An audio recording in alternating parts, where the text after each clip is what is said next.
Thưa tôi tên là Lê Cong Cau, hiện sống tại Huế, tức là một cái tỉnh của miền Trung Việt Nam.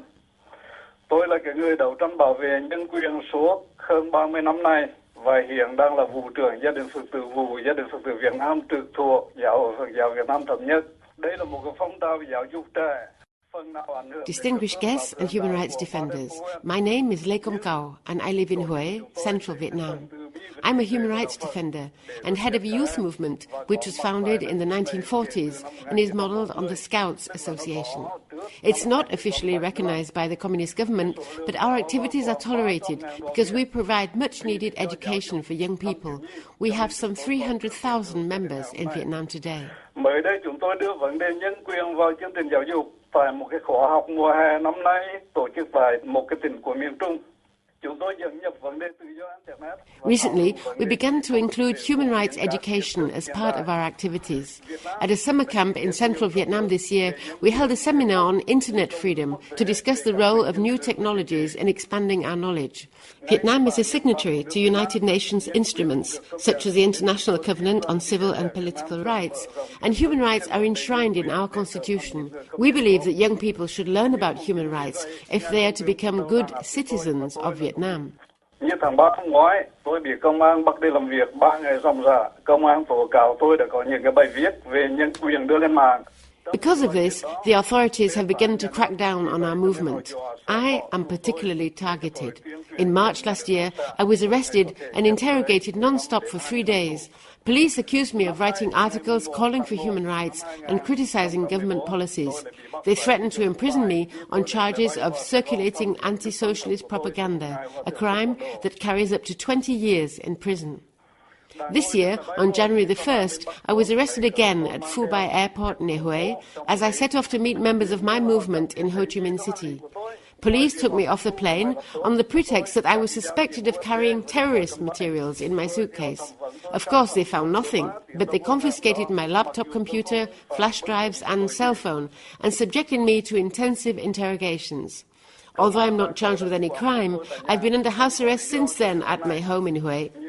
Police are posted outside my door and I'm summoned continuously by the police. During one recent interrogation, a security officer said he just had to sign the warrant and I would be thrown into jail any time.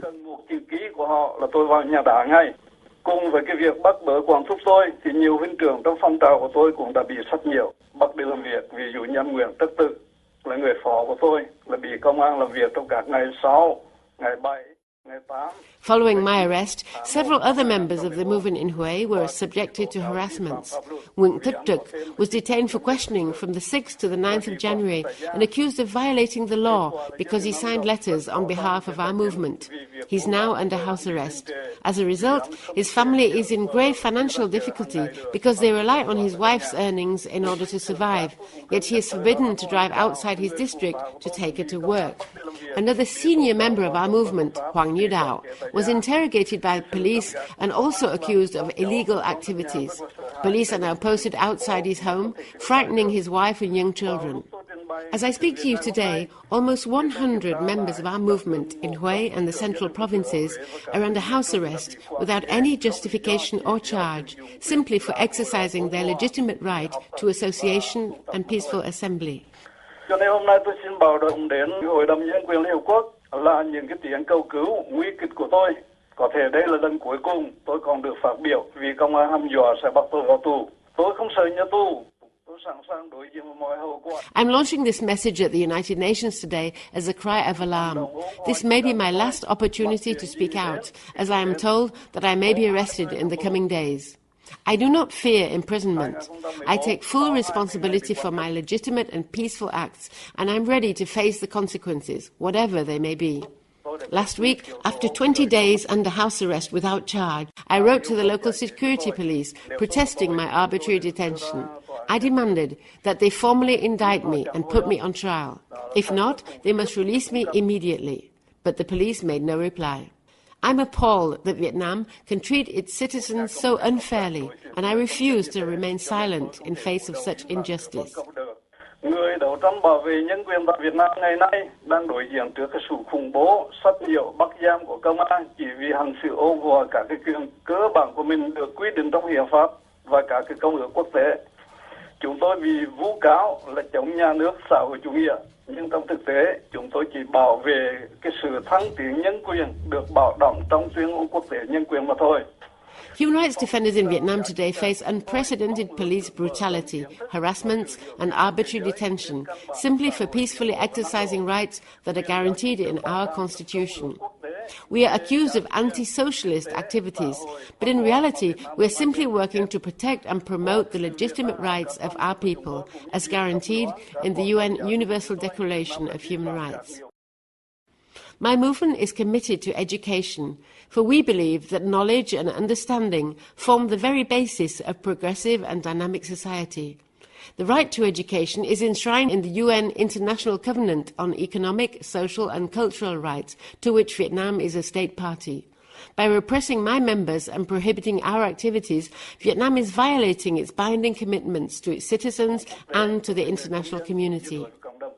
Đang nghe Việt Nam báo cáo lần thứ hai qua cuộc kiểm điểm định kỳ phổ quát tại Hội đồng Nhân quyền Liên Hợp Quốc.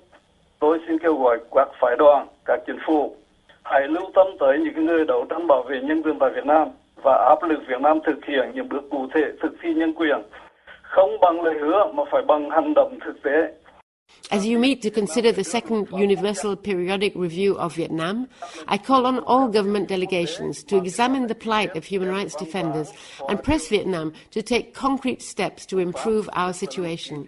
Specifically, Vietnam should bring domestic legislation into line with its international treaty commitments and respect the principle of the harmonization of laws as enshrined in the law on the ratification and implementation of international treaties adopted by Vietnam in 2005.